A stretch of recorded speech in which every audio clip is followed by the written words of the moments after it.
السلام علیکم ګرانو دوستانو، په دې چې روغ به وئ. نن غواړم د افغانستان د معدنونو او یا هم کانونو په هکله تاسو سره معلومات شریک کړم. زه تل غواړم چې تاسو سره داسې معلومات شریک کړم چې په اوس وخت کې د افغانستان د خلکو د ژبې او یا هم د نړیوال د ژبې سره ټکي ګرځېدلې وي. مثلا مخکې ما تاسو سره د قوشتېپې د کانال په هکله معلومات شریک کړل، همدارنګه بیا مې د ټاپي پروژې په هکله معلومات شریک کړل، ځکه دا ډېر اړین معلومات دي چې په دې باندې هر د افغانستان هر فرد باید معلومات ولري او پوه شي. نن غواړم د افغانستان د معدنونو په هکله معلومات شریک کړم، ګرچې دا معدنونو موضوع چې دا ډېره پخوانۍ ده. د پخواني شوروي اتحاد په وخت کې چې خپله پخواني شوروي اتحاد په افغانستان کې همدا سروې کړې وه، مطالعات کړي وو. د مطالعې په طرز کې په افغانستان کې دوی ته دا معلومه شوې وه چې دلته د افغانستان یو غني هیواد دی د معدنونو د نگاه نه. په هغه وخت کې د دوی دغه مطالعات دغه سروې چې دوی کړې وه د ټولې نړۍ خلک هک پک حیران شول، ځکه دوی په هغه وخت کې په ډېره موډرن شکل باندې دا سروې کړې وه او افغانستان دغه سیمې مطالعه کړې وې په کومو ځایونو کې چې معدنونه شتون لري.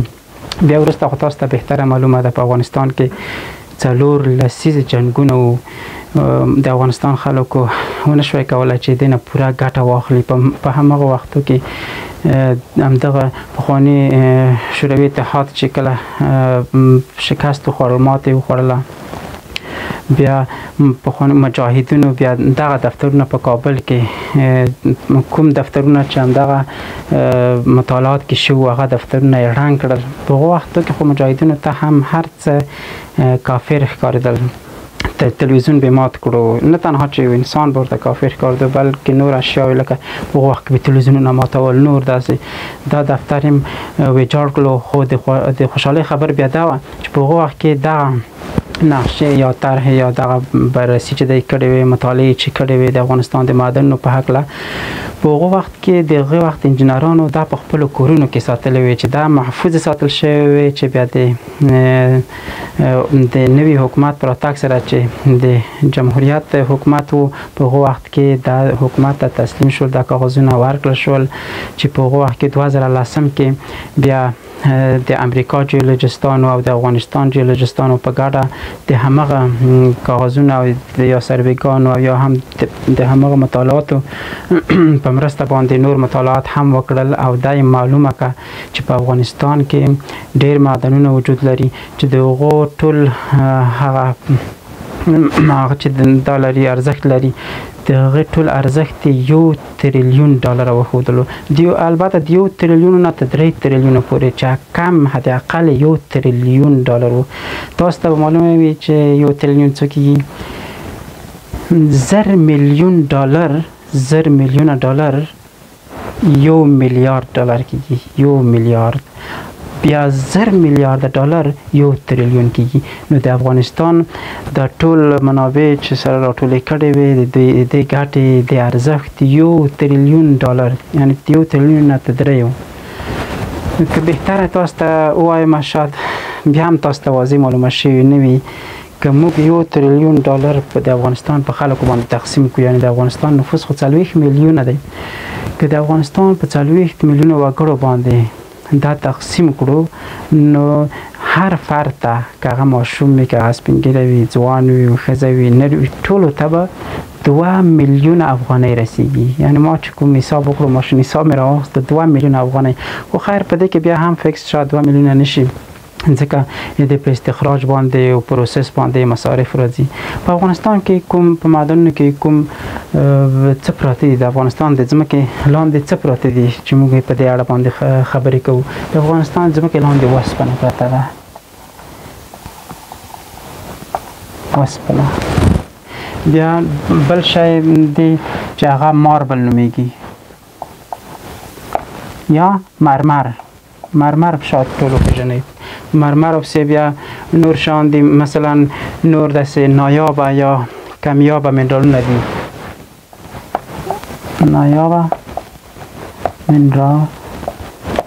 منرالونه دي. هغه پسې بیا المونیم دي، المونیم ده، طلا ده، مس دی، نور شیان هم دي لکه لاجورد، زمرودونه. خو که ټول تاسو تشریح کمندانو هر یو ځان ته هر یو د تیږې معلومات یا د فلزاتو په اړه معلومات دا خو بسته کتاب غواړي. نو زه غواړم تاسو ته تل غواړم تاسو ته خلاص شان تشریح کړم چې تاسو زه پرې پوه شئ. مثلا په افغانستان کې وسپنه ده، څومره وسپنه ده په افغانستان کې 2.2 میلیارده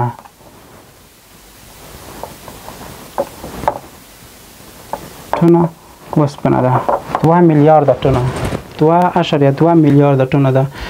مرمر هم همدا شکل 1.3 میلیارده ټنه ده. همدارنګه نایابه منرالونه یا کمیابه منرالونه دي په هغه کې بیا نور شیان هم شامل دي چې په هکله بخیر معلومات درکړم. 1.4 میلیونه ټنه نور نایابه او کمیابه منرالونه دي په دې کې. بیا المونیم دی، المونیم هم 1.3 میلیونه ټنه المونیم لرو. طلا لرو، طلا بیا لږ څه کمه ده د ما په نظر. طلا 2200 کیلو ګرام طلا لرو. مس بیخي زیات لرو. مس خو تاسو ته معلوم دي دوستانو، مس د افغانستان یعنی دوهم کان دی، یعنی دوهم معدن په افغانستان کې د مسو دی په ټوله نړۍ کې، یعنی دوهم کان په افغانستان کې دی چې هغه مس عینک په لوګر کې دی. نور لاجورد و زمرد و نور شیان دي چې هغه که تاسو ته ولیکم شاید ګټه هم ونه کړي، او دا شیان مې هم د لیکلو نه په خوله باندې ډېر ښه راځي، خو بیا هم د لیکنه داسې دی سړي په مغزو کې داسې یو عکس ترېنه اخیستل کېږي. بیا راځو وسپنې ته. مثلا دغه ټول د معدنونه چې دي دا په افغانستان کې په تیتو ځایو کې دي، په هر ولایتو کې دي، خو بیا هم په کوم ولایتو کې خاص ولایتو کې چې شتون لري، یعنی په هغې ځای کې زیات شتون لري. لکه وسپنه په د حاجي ګک کان چې دی په بامیانو کې دی، یعنی وسپنه په بامیانو کې زیاته ده. په نورو ځایو کې هم لکه په کندهار او په نورو سیمو کې زیاته ده. ماربل یا مرمر بیا په هرات کې شتون لري، په هغې ځای کې زیاته ده، ګرچې په نورو ولایتونو کې هم شته ده. او نایابه منرالونه چې دي یا کمیابه نور منرالونه په دې کې لیتیم دی چې لیتیم بیا د هلمند د خانشین په ولسوالۍ کې هلته زیات دی. لیتیم د لیتیم په اړه هم لږ څه معلومات سره شریکوم ځکه چې هغه مهمه موضوع ده. المونیم دی، المونیم هم په کندهار او په بدخشان کې دی. طلا ده، طلا بیا د غزني نه تر زابل پورې او د بدخشان نه تر تخار پورې په دغه سیمو کې بیا طلا زیاته ده. همدارنګه مس دی، مس بیا په لوګر کې زیات دی. نور داسې نورې تیږې دي لکه یو رقم ته سپینه تیږه ده شوکانې ورته وایي، هغه بیا په ننګرهار کې زیات دي چې هغه د آرایش کار ترېنه اخیستل کېږي، د ماشومانو پوډر ترېنه جوړېږي. نور داسې ډېر کارونه ترېنه کېږي. نور ډېر شیان دي دوستانو که د هغې په اړه که د ګاز او د تیلو په اړه معلومات سره شریک کړم هغه علیحده موضوع ده، بیخي زیات وخت به ونیسي. د تیلو ځای بیا سرپل په سرپل کې د تیل زیات هلته دي. اوس راځو وسپنې ته. تاسو ته مې درته وویل چې 2.2 میلیارده ټنه وسپنه لري. راځئ تاسو ته به دا خلاصې ووایم په دقیق بېرته ووایم 2.2 میلیارده ټنه څومره کېږي. که تاسو په فرانسه کې د ایفل ټاور لیدلی بیا د وسپنې جوړ شوی دی. د همدغه وسپنې چې په افغانستان کې شتون لري موږ کولی شو د ایفل غوندې نور ټاورونه 2 لکه نور ټاورونه هم جوړ کړو. 2 لکه ټاورونه په همغه شکل باندې، ځکه هغه ټاور به تاسو ته معلوم وي دغه رقم شکل لري. دا شکل لري دا ټاور چې د ټول د 324 متره لوړوالی لري او د 2000 نه زیاته وسپنه په دې کې کارول شوې ده. نو موږ د همدغه وسپنې نه 2 لکه ټاورونه جوړولی شو. فرانسې یو دانه جوړ کړی، دومره وسپنه یې کارولې ده، د دومره ځایونو نه وسپنې وغوښتلې. موږ د وسپنه بیخي زیاته لرو. په هغې پسې مرمر هم په ډېرو سیمو کې شته چې په هرات کې زیاته لرو. نایابه منرالونه په دې کې ډېر منرالونه شامل دي چې په هغې کې لیتیم دي. دلته یوه موضوع ده دوستانو، تاسو ته یا تاسو به اورېدلی وي چې د تیلو وخت نور پای مومي. خیر په نږدې وختو کې نه، یعنی تاسو ته به دا معلومه وي چې په ټوله کې عربستان ډېر زیات عربستان دی، بیا پسې نور مملکتونه دي لکه ایران د تیلو نه ډېره اعظمي استفاده وکړله او ډېرې ګټې ترېنه واخیستلې، ځکه دوران د تیلو و. اوس ورو ورو تکنالوژي پیشرفته کېږي، تیل به داسې وخت به راشي چې تیل به صفر شي، د تیلو مصرف به صفر ته خو به هم رانه شي، خو بیخي به کچه کمه شي، ځکه چې اوس هم ځینې کمپنۍ په دې کوشش کوي چې داسې موټر راوباسي، داسې موټر جوړ کړي چې په هغې کې چې برقي موټر وي، د تیلو استفاده ترېنه ونه شي. نو لیتیم چې دی، لیتیم بیا په بټرۍ کې استعمالیږي. نو کله چې لیتیم په بټرۍ کې استعمالیږي، طبعا چې برقي موټر به هم د بټرۍ په کې استعمالیږي، نو موږ به بیا هم د لیتیم نه استفاده وکړو. دا چې موږ د تیلو نه استفاده ونه شوای کولی په دومره وخت کې، اوس دا ویل کېږي چې افغانستان د تیلو نه استفاده ونه کړله، نو پس د تیلو دوران هم لاړو. خیر په نږدې وختو کې هم دوران نه ځي، تر اوسه پورې مهدي د تیلو په استخراج باندې کار روان دی، په میلیونو ډالر باندې ګټو. اوس دا زیری به هم تاسو ته درکړم، تاسو به هم اورېدلي وي چې په دې باندې مهدي کارونه روان دي په معدنونو. د افغانستان په ډېرو معدنونو باندې اوس عملا کار روان دی. انشاءالله هیله مو شته چې نور افغانستان اقتصاد لوړ شي، ځکه چې اوس جنګ نشته. د هر پروژې په افغانستان کې چې نه پلي کېدلی یا معدنونه مو نشوای استخراجولی، فقط لامل دا و چې جنګ. اوس خو جنګ نشته، هېڅ بهانه نور موږ نه لرو، نو په همدې خاطر په ډېرو معدنونو باندې کار روان دی. د موږ موضوع په لیتیم کې وه، نو دا چې د تیلو دوران خو تر اوسه نه دی تللی، خیر لاړ به شي، خو که تیلو دوران لاړلو، موږ او تاسو لیتیم لرو. د لیتیم اندازه داسې ښودل شوې ده چې د سعودي عربستان دا کوم تیل چې دوی لري، د کوم تیل نه چې دوی استفاده وکړه، د دې په برابر باندې په مغو اندازه باندې موږ لیتیم لرو. نو پس د که تیلو دوران لاړ دی شي، موږ لیتیم لرو، پس به د لیتیم نه استفاده کوو. دا که استخراج شي او دینه دا صادر کړو او پانګونه پوش په استخراج باندې، نو دا ډېر غټ زیری به وي د وطن لپاره. همدارنګه د مس کان چې تاسو وینئ، معدن په لوګر کې د مس عینک ورته وایي، چې په هغو وختو کې چې دا سروې وشوه 2010 کې د کرزي په دوران کې، د حکومت په دوران کې امریکا جیولوجستانو د افغانستان جیولوجستانو سره په ګډه دا سروې وکړله. په هغې کې بیا چې کله دوی د افغانستان د منابع خلکو ته د دې معلومات وړاندې کړل، کومه مطالعه چې دوی کړې وه او د دې ارزښت یې وړاندې کړلو چې 1 تریلیون نه 3 تریلیون ارزښت لري. بس په هغو وختو کې چین، جاپان، هند، همدارنګه آلمان، فرانسه، امریکا، همداسې نورې هیوادونو، د دې هیوادونو داخلي شرکتونه که هغه خصوصي شرکتونه و که هغه دولتي شرکتونه و، د افغانستان همدغه پانګونې ته یې زړه ښه کړو تر څو چې په دې کې پانګونه وکړي او د افغانستان په معدنونو باندې، په استخراج باندې او پروسس باندې کار شروع کړي، چې په هغې کې چین د افغانستان د مس عینک کان سره قرارداد وکړلو، په هغې کې قرارداد وکړلو.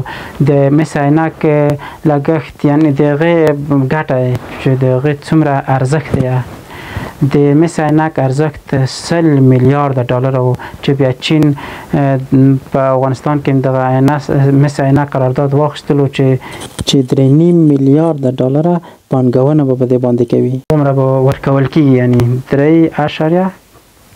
3.5 میلیارده ډالر په اندازه باندې دوی د افغانستان سره لاسلیک وکړل، چې دا سویل کېږي چې دا په افغانستان کې د خارجیانو یا د بهر ملکونو دا غټترین قرارداد دی. 3.5 میلیارده ډالر ډېر غټ قرارداد دی. خو په هغه وخت کې دا شرطونه هم پرېښودل شوي وو په دې قرارداد کې دا راغلي وو چې تاسو په دغه ځای کې موږ ته برېښنا هم تولیدوئ، دا وسایل به راته مهیا کوئ تر څو په همدغه کان کې، په همدغه سیمه کې او په دغو پرتو سیمو کې موږ باید د افغانستان خلک برق ولري. د ریل پټلۍ نور طرحې هم شته وي چې ریل پټلۍ باید وي او نور روغتونونه وي. ډېر مسایل وو چې ورو ورو هغه د قرارداد لږ څه د لغوې خواته نږدې کېدلو، د څو لاملونه وو چې د لغوه کېدلو، ګرچې لغوه کېدلو نه، خو کارونه یې په ټپه درېدل، صفر ته نږدې کېدل. یو ولایت د افغانستان جنگونو داخلي په وختو کې د چین په انجنیرانو باندې هم په دې باندې حمله وشولې، یعنی او بل لامل دا بل کېږي چې په هغې ځای کې په موغه ځای کې چې د په کان باندې یا په معدن باندې کار شروع کړلو، د هغې خاورې لاندې بسته یو تاریخي ښار راووتلو، یعنی ویل کېږي چې هغه 15,000 کال نه مخکې په دې ځای کې ښار یې بولي یا کلی یې بولي، یو ډېر عجیبه ځای راووتلو چې د دنیا په کامیابه تاریخي ځایونو کې دا شمیرل کېږي. بیا په هغو وختو کې هم د افغانستان غټو کارپوهانو حکومت ته دا مشوره ورکړه چې د کان مخه دې ونیول شي، چین سره د قرارداد لغوه شي چې دغه تاریخي ځایونو ته صدمه ونه رسېږي. داسې ښکارېدله چې چین په دې کې تاوان کړی دی، نو چین هم د قرارداد نه ورو ورو لاس اخیستلو. نو کله چې هغه حکومت ماتې وخوړه، جمهوریت امارت راغی، بیا چین زړه ښه کړلو چې بیا راشي په دې باندې کار شروع کړي، ځکه چې د پروژې وخت ټول وخت 10 کاله ویل شوی، یعنی تر 2030 کال پورې به دی په دې باندې کار کوي. او په دې کې یو بل شی ما لکه چې موضوع یاد نه کړله، په هغې قرارداد کې دا هم راغلی و چې ټول پروسس په افغانستان کې کېږي، په هغه ځایو کې به د پروسس یوه غټه کارخونه جوړېږي، یو غټ ځای به ورته جوړېږي تر څو دا پروسس شي. خو متاسفانه د اوس چې کله حکومت بل حکومت راغی، چین اوس راغی، په دې باندې کار پیل کړی دی، خو په هغه قراردادونو باندې نه دی پاتې شوي، یعنی دا ټول پروسس چې دی کوي دغه ټول هغه دا ګورې دا مس یا وسپنه یا طلا دا خالص نه پیدا کېږي چې ته ځمکه راوخري او دلته وسپنه پیدا شي، یا ځمکه راوکیندې طلا را پیدا شي. خلاصه دا په ډبرو کې په نورو شیانو کې وي، یعنی مخلوطه وي، د هغې نه بیا را ایستل کېږي، دو ته پروسس وي چې بیا د تیږو نه وسپنه را ایستل کېږي یا مس را ایستل کېږي. نو دا د پروسس دا کومه پروسه چې ده دا دوی اوس په چین کې کوي، یعنی دا ټول هغه تیږې یا هغه شیان چې په هغې کې مس پراته دي دا چین ته وړي، په چین کې پروسس کوي، چې طبعا یعنی افغانستان ته په خیر شاید ډېره تمامه نشي، ډېره یعنی تمامه نشي، ګرچې افغانستان ته خو پایده رسېږي، خو کومه پایده چې هغه په اول قرارداد کې چې څه راغلي و د هغې ګټه لږ څه زیاته وه. چین هیواد د نور افریقایي هیوادونو سره یا د نور غریب هیوادونو سره په اصطلاح درته وایم، د نور غریب هیوادونو سره هم همدا چلونه کړي وو، هغه هیوادونه هم غریب و، ناچاره و، بله چاره یې نه درلوده، اګر په داسې حال کې چې دوی په دې باندې خبرېدل هم چې چین دوی سره په چل کې چلېږي. اوس هم د امارت همدا د رسمیت پېژندلې موضوع ده، په دې باندې لږ څه غلي دي، ناچاره دي، خو بیا هم که د قرارداد لږ څه تمدید شي یا هماغه اولني قرارداد کې چې څه لیکلي وو هغه پلی شي، نو دا به د افغانستان په خیر وي. نو دا و د افغانستان د معدنونو په اړه لنډ معلومات. وخت کم دی او غواړم چې د ویډیو هغه وخت لږ څه را کم شي، تاسو دپاره به هم خستګونه نه وي. وروسته له دې هم دوستانو غواړم تاسو سره د افغانستان او د نورې نړۍ په مهم موضوعاتو، هغه موضوعات چې تاسو په هغې کې پوښتنه لرئ، زه تاسو سره غواړم شریکم. اوس هم کولی شئ تاسو دوستانو په کومنټ کې ماته ولیکئ کوم موضوع تاسو دپاره مهمه او اړینه ده چې په هغې باندې پوه شئ، زه به د هغې په اړه تاسو سره کره مفصل او په زړه پورې معلومات شریک کړم. تر بلې خپرونې پورې تاسو په لوی او بښونکي الله سپارم. ښه وخت. خدای پامان.